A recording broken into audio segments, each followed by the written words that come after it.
말씀을 나누며 그 말씀 속에서 하나님의 뜻을 알고 그 하나님의 뜻 앞에 새로운 다짐을 하기를 원하옵나이다.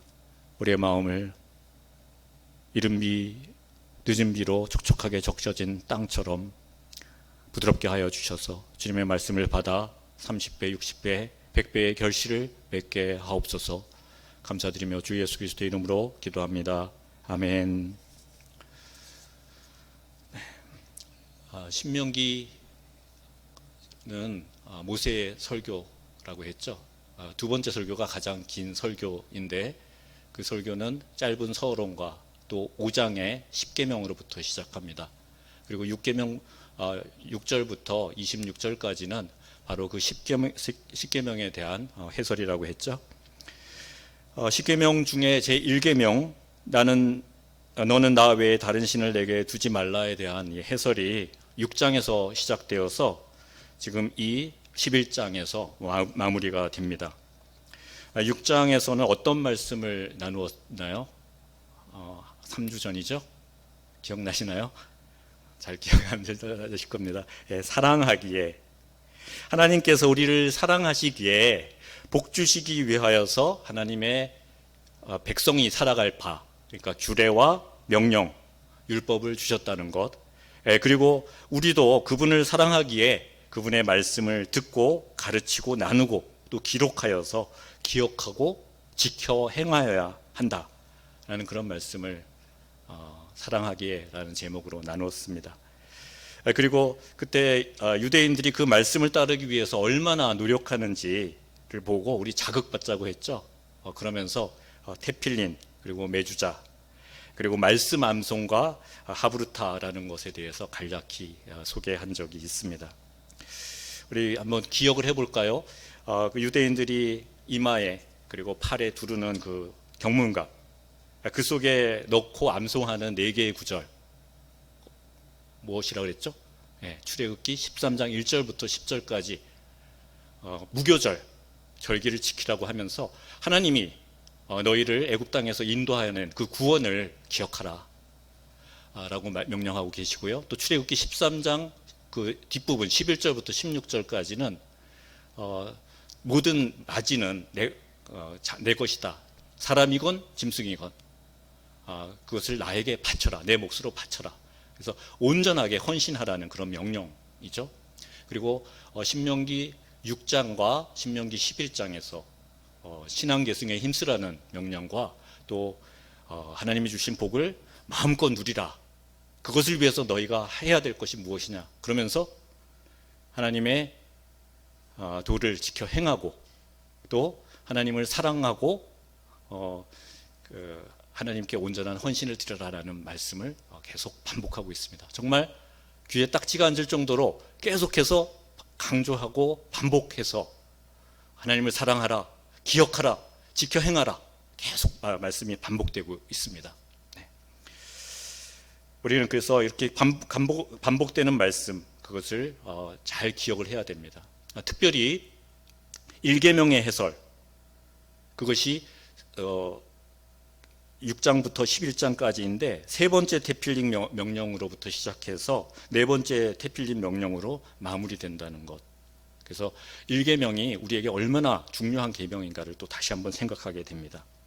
자, 본격적으로 말씀을 나누기 전에 질문 하나 또 드리겠습니다. 오늘 읽은 본문 중에서 가장 많이 나오는 단어가 무엇입니까? 네. 말씀을 읽을 때 어순이 바뀌어 있거나 또 계속 반복되는 단어가 있으면 거기에 주의하셔서 읽으실 필요가 있습니다. 바로 그것이 그 한 단락이나 한 장의 말씀의 핵심 주제가 되기 때문이에요. 그런데 도치, 즉 어순이 바뀐 것은 우리 번역본, 그 히브리어에서는 보통 동사가 있고 그 다음에 주어가 있는데 주어 동사 이렇게 그 어순이 바뀌어 있을 때 그것에 주의를 해야 되지만 우리 번역본에는 우리 글로 된 번역본에는 그것을 볼 수가 없거든요. 그러다 보니까 반복되는 단어 아주 주의를 집중해서 볼 때 이 장에서 하나님께서 나에게 말씀하시고자 하는 말씀의 핵심이 무엇인가를 이렇게 잡아내기가 아주 쉽습니다. 그래서 오늘 읽은 본문에서 가장 많이 나오는 단어 여호와 하나님 이름이 많이 나오고 있죠. 네, 쉬어보니까 5번 나오고 있어요. 그리고 앞에 8절부터 마지막 절까지를 다 해서 헤아려 보면 훨씬 더 많이 나옵니다. 여호와 하나님 이름이 15번이 나와요. 그런데 정확하게 그 여호와라는 하나님의 이름과 똑같은 횟수로 나오는 단어가 있어요.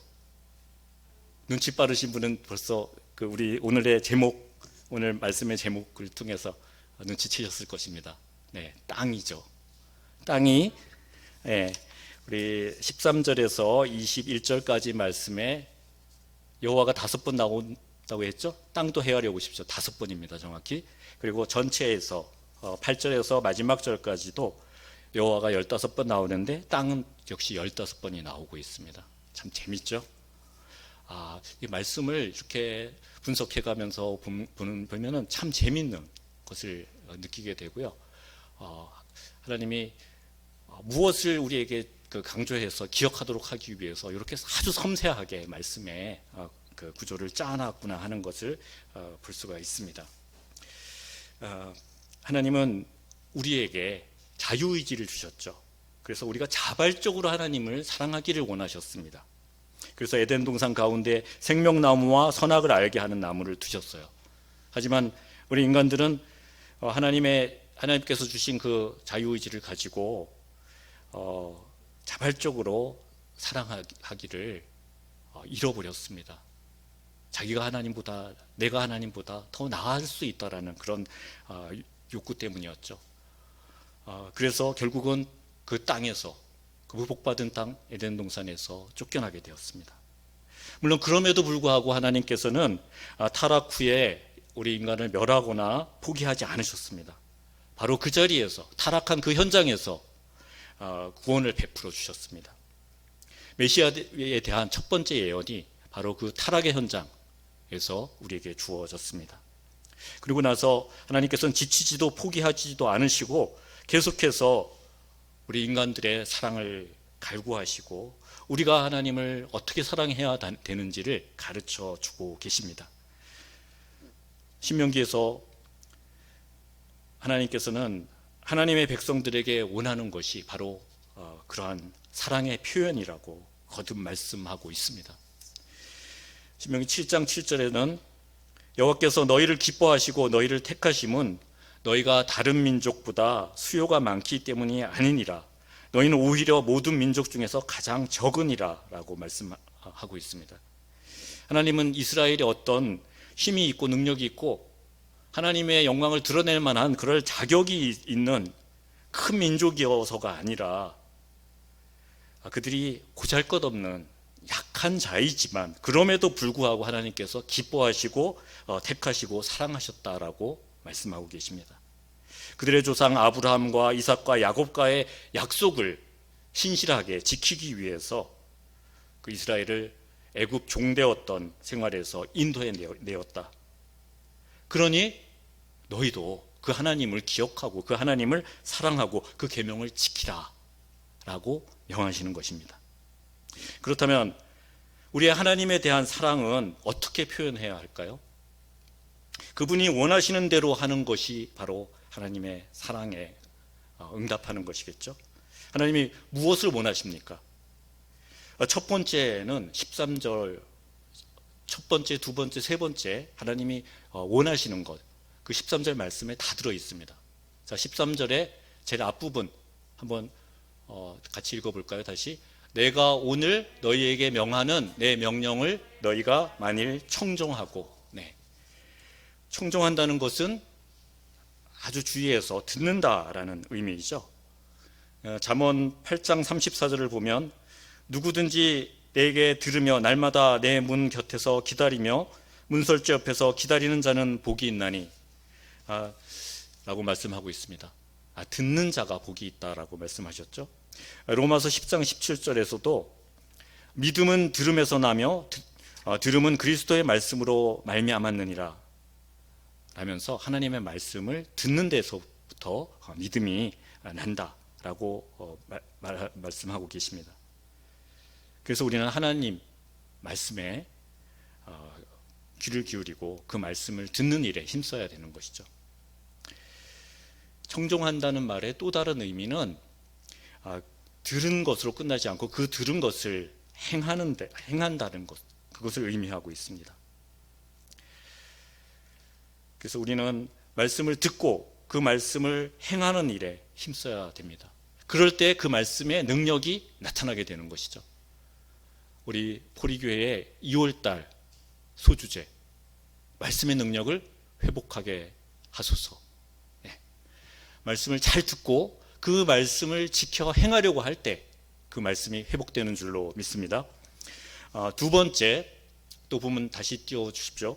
두 번째, 너희의 하나님 여호와를 사랑하라 라고 하십니다. 여호와 하나님께서는 출애굽기 20장 5절에서 어떤 하나님이라고 그러셨죠? 질투하시는 하나님. 신명기에서도 질투하시는 하나님 계속 만나왔죠.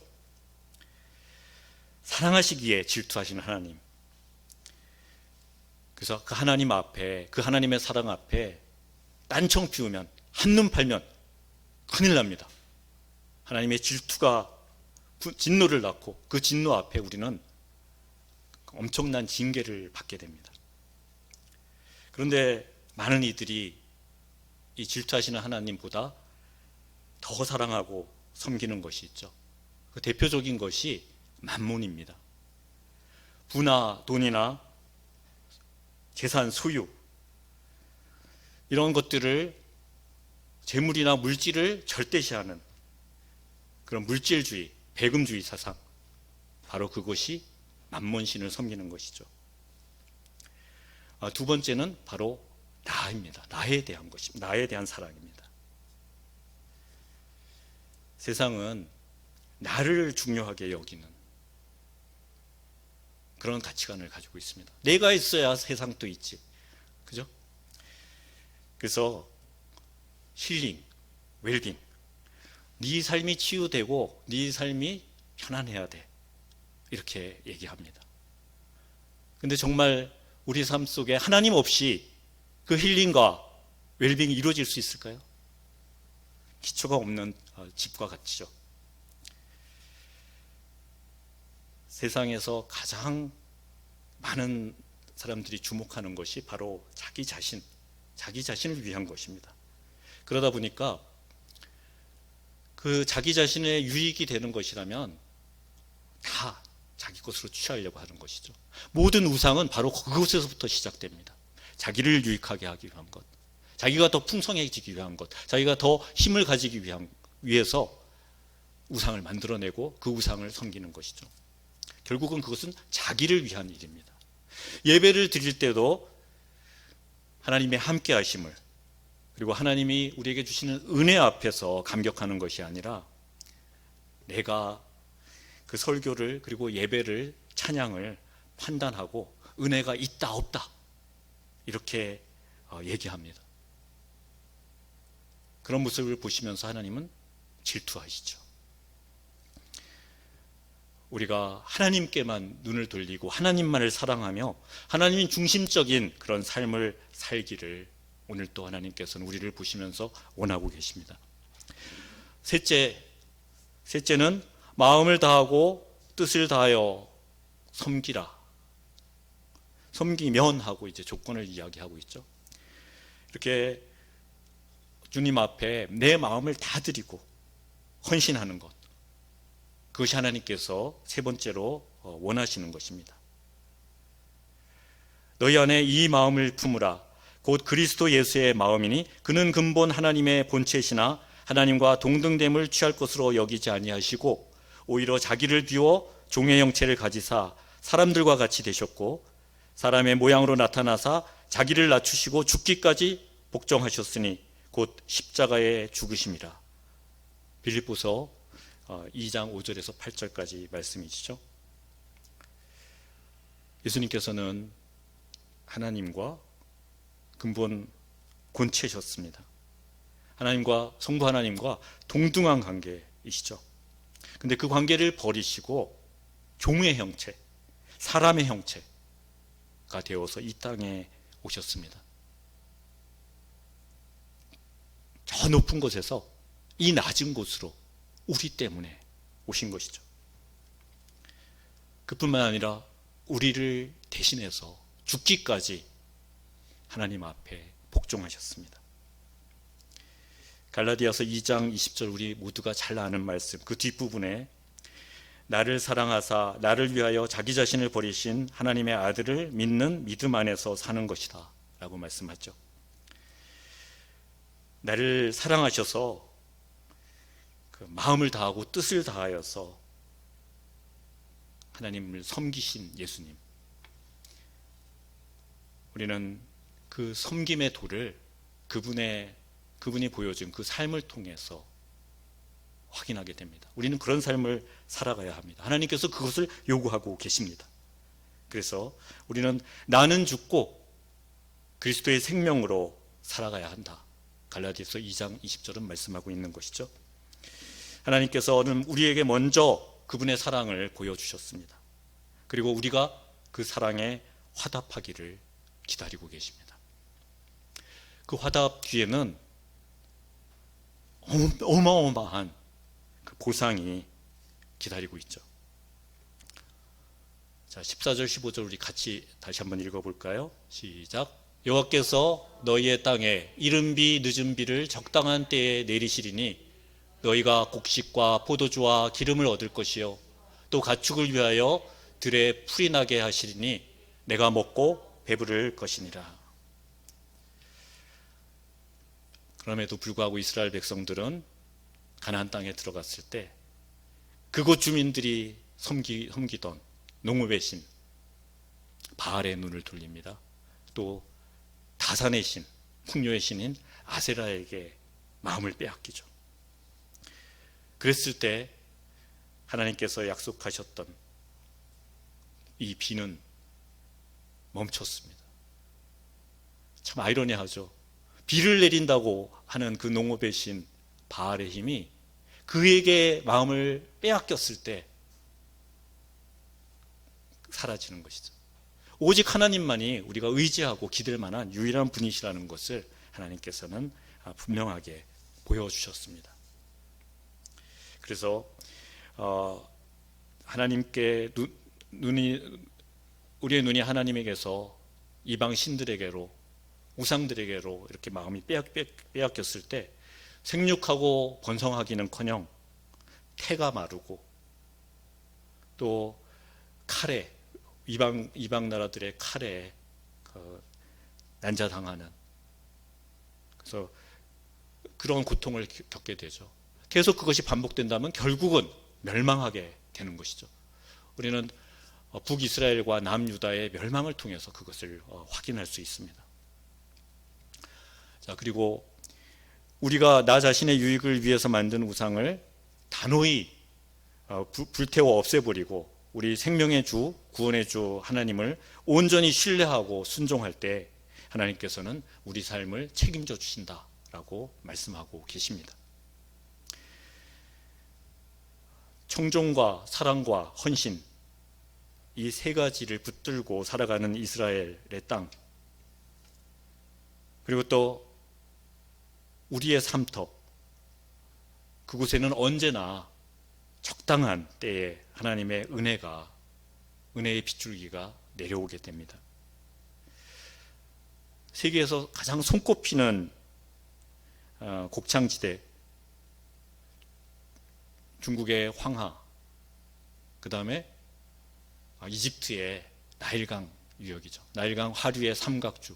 그곳에서 생산되는 곡물은 고대부터 지금까지 지중해 연안, 유럽과 아프리카 북부를 다 먹여 살리는 곡창 중의 곡창입니다. 그래서 그곳에 일찍부터 문명이 싹텄었죠. 그런데요, 그곳에서 농사를 짓기 위해서는 강물을 수차로 돌려서 끌어올려야 됩니다. 하지만 이스라엘 이스라엘이 살아갈 가나안 땅에는 여름에는 메마르죠. 정말 풀 한 포기마저도 다 말라버릴 정도로. 그럼에도 불구하고 포도와 석류와 무화과와 또 감람나무와 대추야자, 온갖 과일들이 그 마른 땅에서도 잘 자라죠. 그 과일들은 한결같이 아주 높은 당도를 자랑합니다. 그 어느 나라에서도 이스라엘의 그 과일들 같이 그렇게 단맛을 가지는 과일은 드뭅니다. 모르겠어요. 제가 몇 나라 그 과일을 안 먹어봤지만 이스라엘의 무화과하고 또 터키에 또 무화과가 많더라고요. 맛이 다르더라고요. 그렇게 당도가 높은 열매가 그득한 곳, 그곳이 가나안 땅이에요. 또 이른비로 시작되는 겨울, 그러니까 이제 가을이 되면 이른비가 쏟아져서 땅이 팍팍했던 땅이 부드러워집니다. 그럼 그때 이제 파종을 하게 되는 것이죠. 그러면 그때 씨앗이 싹 터서 이제 자라게 되고요. 또 그 잘 자라가다가 열매를 맺고 이 열매가 풍성하게 지려면 비가 또 와야 되죠. 그것이 늦은 비입니다. 늦은 겨울에 또 적당한 늦은 비가 와서 곡물들이 아주 알곡을 맺도록 이렇게 해줍니다. 그래서 봄에는 풍성한 그 밀과 보리를 차례대로 이제 수확을 하게 되는 것이죠. 물대기 안 합니다. 또 우리나라처럼 농사 지으려면 모심기 열심히 해야 되고 또 여름 내내 피 뽑아야 되죠. 가라지 뽑아야 되잖아요. 물도 되지 않고 가라지도 안 뽑아요. 그냥 둡니다. 이스라엘 농사처럼 편한 농사가 없어요. 그런데 비만 안 오면 큰일 나는 거죠. 그래서 하나님 앞에 의지할 수밖에 없는 그런 농사예요. 그저 그 많은 돌이 있기 때문에 돌을 제거해야 되고요. 가시덤불 제거해야 되고 또 땅이 부드럽게 되도록 그냥 한 번씩 쟁기질도 우리나라처럼 그렇게 깊게 안 하더라고요. 우리는 황소가 끓면서 이렇게 하는데 그렇게 깊게 안 해요. 그러니까 농기구도 그렇게 발달이 안 돼 있어요. 그렇게 땅을 깊게 뒤집어 엎을 필요도 없으니까. 그래도 잘 자라니까 밀과 보리가. 약간의 수고만으로 농사를 짓게 됩니다. 그래서 아마 젓가 끓이는 땅이라고 하지 않았을까 그렇게 생각이 되는데요. 정말 중요한 것은 하나님만을 의지하고 온전히 그분의 뜻과 그 계획 속에서 살아가려는 그 자세를 가지는 것. 그럴 때 하나님께서 그 모든 것을 다 책임져 주신다는 거죠. 여러분, 우리가 사는 땅도 가나안 땅과 같은 곳입니다. 정말 메마른 땅이에요. 그래서 우리는 우리 삶에서 무엇을 선택해야 될지 늘 생각해야 합니다. 우리가 선택하는 삶, 내가 지금까지 선택해왔던 삶이 어떤 삶인지 한번 뒤돌아보시기 바랍니다. 세계적인 곡창지대 그 이집트의 나일강 삼각주에서의 삶을 선택하셨습니까? 아니면 가나안 땅의 그 천수답, 하나님이 비를 내려주셔야만 되는 그 땅을 선택을 하셨습니까? 아마도 저를 비롯해서 많은 분들이 천수답 그런 땅 싫어. 나는 조금 내 힘으로 물을 대더라도 기름진 땅, 그 땅을 선택할 거야. 하나님께서 비를 내려주지 않으면 살아가기 그 힘든 땅? 나 싫어. 우리는 이 믿음의 길에 들어섰어도 여전히 이집트에서의 삶, 풍성하지만 결국은 노예일 수밖에 없는 그런 삶의 마음을 뺏기며 살아온 것이 아닐까요? 우리는 하나님이 우리에게 복 주시기 위해서 우리에게 예비한 땅, 그 땅을 선택해야 합니다. 그 땅이 우리 보기에 팍팍하게 마른 땅이고 어쩌다 한 번씩 비 내리는 그런 땅이라고 할지라도 하나님이 주신 그 땅, 세상 사람들이 선택하지 않는 그 땅, 우리는 그 땅을 선택해야 할 것입니다. 그 땅을 사모하며 살아가야 할 것입니다. 우리 생명이 시작되기 전부터 하나님께서는 우리를 사랑하시고 택하시고 예정하셔서 우리를 구원하실 계획을 세우셨습니다. 우리의 죽음이 끝이 아니라 우리의 죽음 이후에 영원한 삶으로 우리는 들어가게 됩니다. 영원한 안식을 누리게 됩니다. 하지만 우리는 우리가 선 이 땅에서도 또 우리가 영원히 거할 새하늘과 새 땅에서도 여전히 하나님의 사랑 안에 머무르게 될 것입니다. 우리는 그것을 선택해야 되는 것이죠. 세상의 삶의 방식으로는 또 세상의 관점과 가치관으로 살면은 결국은 뭐 한다고요? 멸망당하는 길이죠. 그렇지만 하나님의 명령을 청종하고 사랑하고 마음을 다하고 뜻을 다하여 섬기면 우리 앞에 놓여져 있는 그 메마른 땅, 광야와 같은 땅, 즉 우리의 삶터, 팍팍하고 그 치열한 경쟁 가운데 있는 그 삶터, 그곳에서 언제나 적당한 때에 이른 비와 늦은 비가 적셔줄 것입니다. 그리고 모든 열매가 풍성하며 가축이 살찌는 그런 아름다운 땅이 될 것입니다. 주님의 그 약속을 여러분들 굳게 붙들기 바랍니다. 우리 함께 그 약속을 한번 하나님 앞에 외쳐보도록 하겠습니다. 다 같이 시작. 복받는 땅에 서겠습니다. 아멘. 이 시간 그 하나님의 약속을 붙들고 바로 내가 서 있는 땅이 복받는 땅이 되도록, 그러기 위해서 주님의 명령을 따르고 오직 영원한 내 아버지 하나님만을 사랑하며 마음을 다하고 뜻을 다하여 섬기며 살아가겠다고 결단하는 그런 기도의 시간이 되시기를 바랍니다. 하나님 아버지, 하나님의 말씀을 청종하는 자에게, 모든 것을 뒤로하고 오직 하나님을 사랑하는 자에게, 그리고 그리스도께서 가장 높은 곳에서 가장 낮은 곳으로 스스로를 낮추시고 또 죽기까지 하나님의 뜻에 따랐듯이 우리 생명 다하기까지 섬기는 자에게 주시겠다고 약속한 그 땅을 바라봅니다. 세상의 눈으로 볼 때는 메마르고 가치 없는 땅이지만 달콤하고 향긋한 과일과 때를 따라 내려주시는 은혜로 알곡들이 풍성한 그 약속의 땅을 바라봅니다. 그 땅에서 나는 죽고 내 안에 살아계신 예수 그리스도만이 사는 그 삶을 취하겠습니다. 하늘을 나는 새처럼, 들판의 백합처럼 무엇을 입을까, 무엇을 먹을까, 무엇을 입을까 염려하지 않아도, 근심하지 않아도 되는 땅, 그 땅에서 살겠습니다. 아버지의 사랑으로 풍성하게 채워지는 청종과 사랑과 헌신의 삶을 살아가겠습니다. 또 주님의 약속대로 의의가 있는 곳인 새 하늘과 새 땅을 바라보며 경주하며 살아가겠습니다.